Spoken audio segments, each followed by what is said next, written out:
Have you ever walked into a bustling coffee shop, a packed shopping center, or a busy subway platform and felt an inexplicable weight settle over you? Not fear, exactly. Not panic. Just a subtle but undeniable sense that something isn't quite right. The air feels denser. The sounds seem sharper. Every movement around you becomes hyper-aware, as if your internal radar has suddenly switched to maximum sensitivity. You glance around and notice that everyone else appears completely at ease. They're chatting, laughing, moving through the space with effortless confidence. Meanwhile, you find yourself calculating the quickest route to an exit, yearning for just a few moments of quiet space where your mind can settle back into its natural rhythm. If this resonates with you, you're experiencing something far more profound than simple social discomfort. What you're feeling isn't a character flaw or a sign of weakness. It's actually a fascinating glimpse into the complex workings of a mind that processes the world differently, more deeply, more intensely, and with greater emotional nuance than many people realize. To understand why certain individuals find crowded environments so draining, we need to journey back through evolutionary history. For thousands of years, our ancestors lived in small, predictable social groups where everyone knew everyone else. Sudden gatherings of strangers often signaled potential danger, rival tribes, territorial disputes, or resource competition. Our nervous systems evolved sophisticated early warning mechanisms designed to monitor unpredictable social environments. When too many unfamiliar faces appeared at once, when too many conversations overlapped, when movement patterns became chaotic and unpredictable, the brain's surveillance system would quietly activate. Today we don't face those same survival threats, but the neurological infrastructure remains intact. When you walk into a crowded mall and feel that familiar tightness in your chest, you're experiencing an ancient protective mechanism that's still functioning exactly as designed. Your brain is whispering, pay attention. There's too much happening at once. Stay alert. This isn't paranoia or social anxiety in the clinical sense. It's vigilance. It's your mind's way of saying that the current environment exceeds its comfortable processing capacity. And here's the crucial point. This response doesn't indicate hypersensitivity or emotional fragility. It indicates attunement. People who find crowded spaces overwhelming often share certain cognitive and emotional characteristics that aren't immediately obvious to outside observers. They tend to be highly perceptive individuals who notice subtle details that others miss entirely. They pick up on micro-expressions, shifts in vocal tone, changes in group energy, and emotional undercurrents that flow beneath surface interactions. In a quiet environment with one or two other people, these abilities become strengths. They can read the room intuitively, respond to unspoken needs, and create meaningful connections based on genuine understanding. But in a crowded space, these same gifts become overwhelming burdens. Imagine having exceptionally acute hearing, and then trying to have a conversation in a room where 50 different songs are playing simultaneously. That's essentially what happens to emotionally sensitive individuals in busy environments. They're not just processing the obvious stimuli, the voices, footsteps, and general movement. They're unconsciously absorbing layers of information that most people filter out automatically. Every passing conversation becomes a fragment of story. Every facial expression registers as an emotional data point. Every shift in crowd movement creates another variable to monitor. The mind that excels at deep, meaningful processing suddenly finds itself trying to handle dozens of shallow, simultaneous inputs. The result isn't panic, it's exhaustion. One of the most overlooked aspects of crowd-related discomfort involves the psychological concept of personal space. For many people, physical proximity is simply physical, but for individuals with heightened emotional sensitivity, personal space extends far beyond the physical realm. It's emotional, energetic, and deeply connected to their ability to maintain internal equilibrium. In a crowded environment, these invisible boundaries become compressed. Strangers move through your emotional field without permission or awareness. Conversations intrude on your mental space. The collective energy of dozens or hundreds of people creates a kind of psychic pressure that can feel suffocating, even when nothing overtly threatening is happening. This isn't about misanthropy or antisocial tendencies. Many people who struggle in crowds are actually quite social in the right circumstances. They thrive in intimate gatherings, meaningful one-on-one conversations, and environments where authentic connection is possible. What they struggle with is the forced intimacy of crowded spaces. being physically close to many people without the benefit of genuine emotional connection. Here lies one of the most profound psychological paradoxes of modern life. Crowded spaces can trigger intense loneliness precisely because they're full of people. When you're surrounded by hundreds of individuals who are all rushing toward their own destinations, wrapped in their own thoughts and focused on their own objectives, the absence of genuine connection becomes painfully apparent. For individuals who value authentic interaction, this creates a specific type of emotional dissonance. The environment promises human connection through sheer numbers, but delivers only proximity without intimacy, presence without understanding, and noise without meaning. You find yourself in the strange position of being completely alone while surrounded by humanity. This explains why someone might feel more peaceful sitting alone in a quiet park than standing in the middle of a festival. Solitude offers the possibility of genuine self-connection, while crowds often offer only the illusion of social engagement. The mind that seeks depth over breadth, quality over quantity, naturally rebels against environments that provide neither. Modern neuroscience has revealed fascinating insights about individual differences in sensory processing sensitivity. Some people have nervous systems that naturally operate at higher levels of awareness, picking up subtleties in their environment that others barely register. This isn't a disorder or dysfunction, it's simply a different baseline level of perceptual acuity. When highly sensitive processors enter crowded environments, they experience what researchers call overstimulation cascade. Their brains attempt to process every available input simultaneously, the fluorescent lighting buzzing overhead, multiple conversations overlapping, sudden bursts of laughter, footsteps echoing off hard surfaces, background music competing with human voices, and the constant movement of bodies navigating shared space. Each stimulus might be manageable individually, but the cumulative effect creates a kind of neurological traffic jam. The mind becomes so busy processing environmental inputs that it has little capacity left for the deeper thinking, creative reflection, and emotional awareness that these individuals rely on to feel grounded and authentic. This is why someone can spend 30 minutes in a busy shopping center and feel as mentally drained as if they just completed a challenging intellectual task. They haven't been sitting quietly, they've been unconsciously working overtime to process an environment that demands constant vigilance without offering meaningful reward.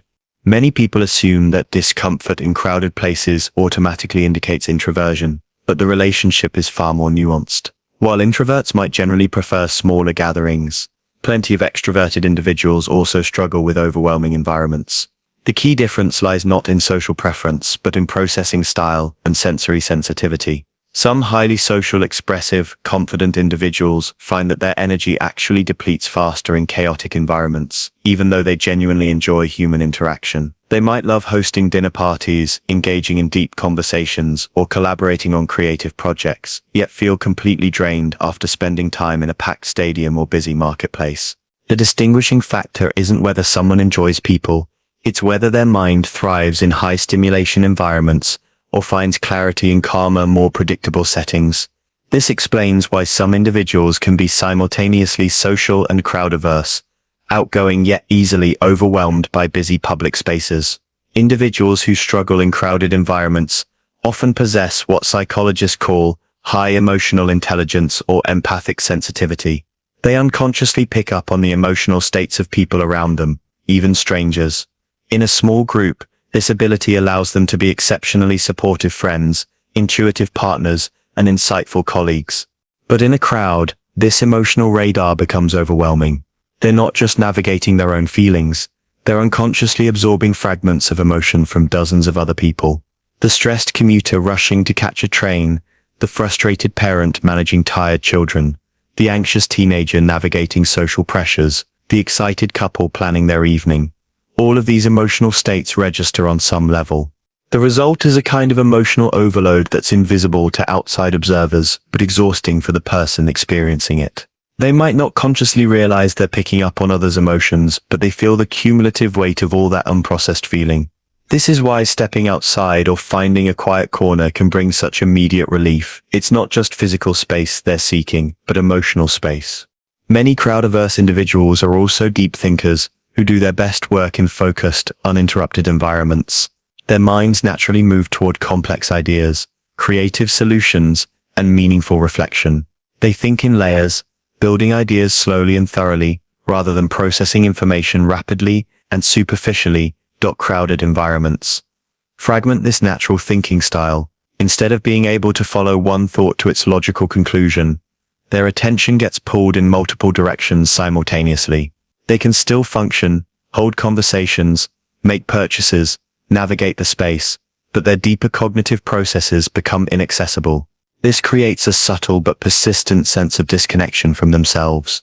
They're present in body but not fully present in mind, going through the motions while their authentic thinking self remains suppressed. The fatigue that follows isn't just from sensory overload, it's from being unable to access their natural cognitive rhythm for extended periods. People who find crowds draining often have a strong internal need for meaningful interaction. They're not necessarily looking for deep philosophical discussions in every encounter, but they do seek some level of authentic presence and genuine recognition in their social experiences. Crowded environments by their very nature promote surface-level interaction. People are rushing, distracted, focused on getting from point A to point B. Social exchanges become brief, functional, and emotionally shallow. For someone who naturally seeks connection and authenticity, this environment feels emotionally malnourishing. It's like being hungry and being offered only empty calories. The social interaction is present. People are talking, smiling, engaging, but the emotional sustenance is missing. This leaves the meaning-seeking mind feeling unsatisfied and drained, even after being surrounded by human activity for hours. Recent research in neuroscience has identified measurable differences in how various individuals' nervous systems respond to stimulation.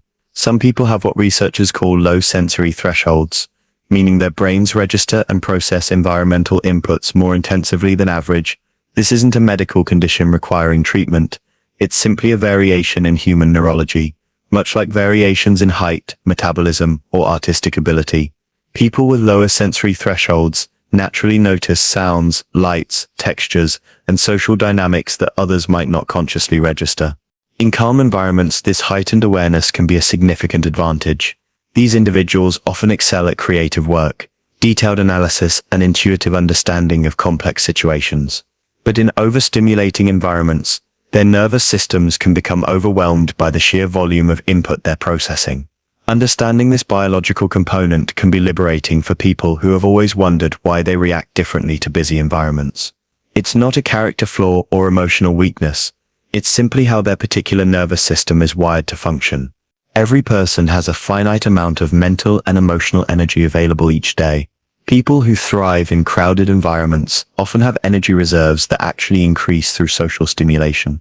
The activity, variety, and human interaction provide fuel for their internal systems. But for individuals whose energy depletes in crowded spaces, the calculation is entirely different. Their mental resources get consumed by the constant processing demands of the environment, leaving less availability for the activities and interactions that actually energize them. This creates a kind of energy deficit that can impact their entire day. They might spend 2 hours in a busy shopping center, and then need several hours of quiet time to return to their baseline energy levels. It's not that they're antisocial or lazy. Their internal energy management system simply operates differently. Recognizing this pattern allows people to make more informed choices about how and where they spend their time, ensuring they have enough mental resources available for the activities and relationships that matter most to them. Human brains are pattern recognition machines, constantly scanning the environment for familiar rhythms, predictable sequences, and understandable cause and effect relationships. This automatic pattern seeking helps us navigate complex environments efficiently and respond appropriately to changing circumstances. Crowded spaces disrupt these patterns in fundamental ways. Too many people are moving in too many different directions with too many different objectives.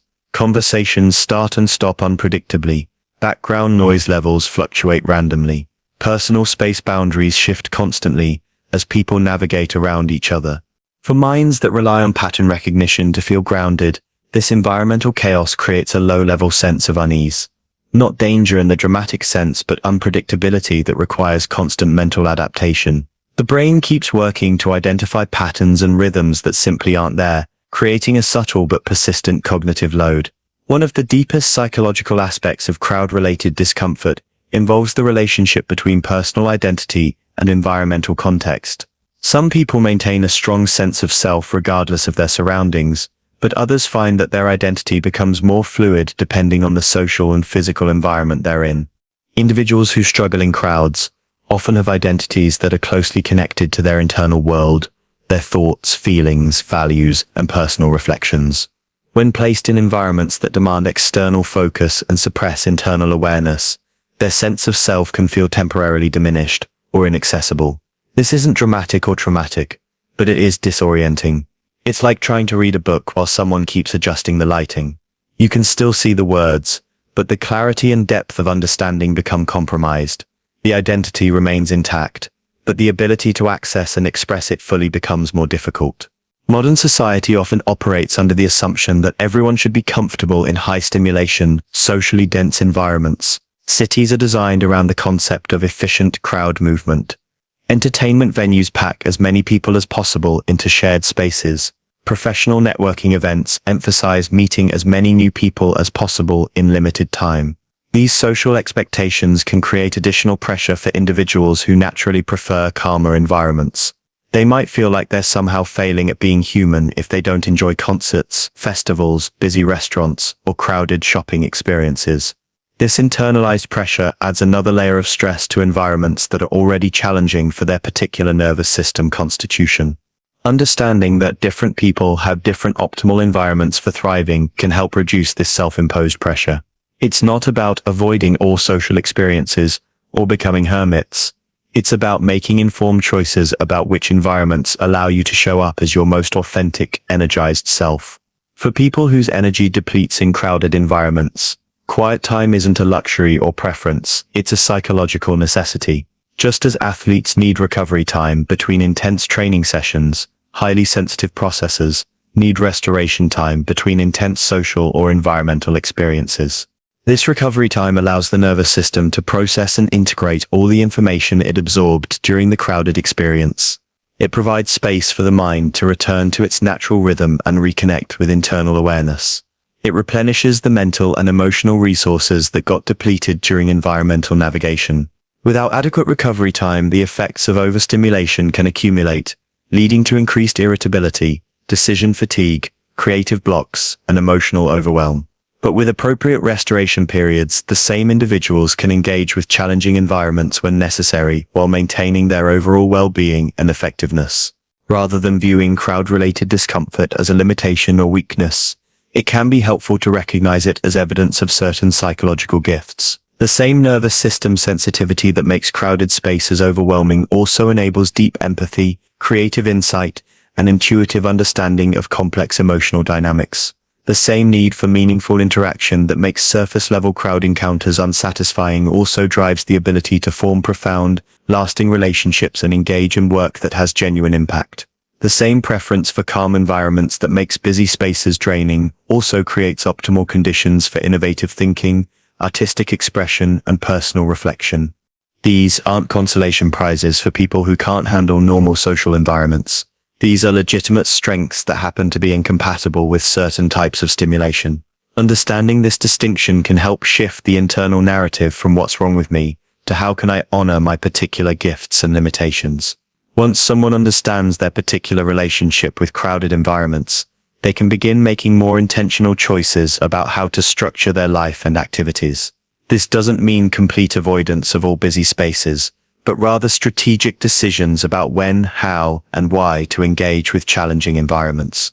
Some people find that they can handle crowds better at certain times of day when their energy levels are higher. Others discover that having a specific purpose or deadline makes overstimulating environments more tolerable. Still others learn to prepare mentally and emotionally before entering busy spaces, and to schedule adequate recovery time afterward. The goal isn't to force adaptation to environments that fundamentally don't fit, but rather to develop skills and strategies for navigating necessary crowd experiences, while prioritizing environments that allow for optimal functioning the majority of the time. One of the most validating experiences for crowd-sensitive individuals is discovering that they're not alone in their preferences and responses. There are many other people who share similar sensitivities, processing styles, and environmental needs. Finding this community, whether through online forums, specialized social groups, or simply honest conversations with friends, can provide tremendous relief and support. These connections often lead to the discovery of alternative social activities, that provide genuine human connection without overwhelming stimulation. Small dinner parties instead of large festivals, hiking groups instead of stadium events, coffee shop meetings instead of networking mixers. The social need gets met, but in ways that align with individual nervous system requirements. The ultimate goal isn't to eliminate all discomfort with crowded environments, or to force yourself to enjoy experiences that drain your energy. Instead, it's about developing a compassionate, informed relationship with your own psychological and neurological makeup. This means recognizing that your responses to different environments provide valuable information about your needs, strengths, and optimal conditions for thriving. It means making choices based on self-knowledge rather than social expectations. It means honoring your particular way of being human, while still engaging meaningfully with the world around you. Some minds bloom in quiet gardens, others thrive in bustling marketplaces. Both contribute essential gifts to the human experience. Understanding which type of mind you have, and designing a life that honors that understanding, isn't selfish or antisocial. It's one of the most grounded, authentic ways to move through the world. The discomfort you feel in crowded spaces isn't a sign that something is wrong with you. It's evidence that you're a complex, sensitive, thoughtful human being whose internal world operates differently than the external world often expects. And that difference, honored and understood properly, can become one of your greatest strengths.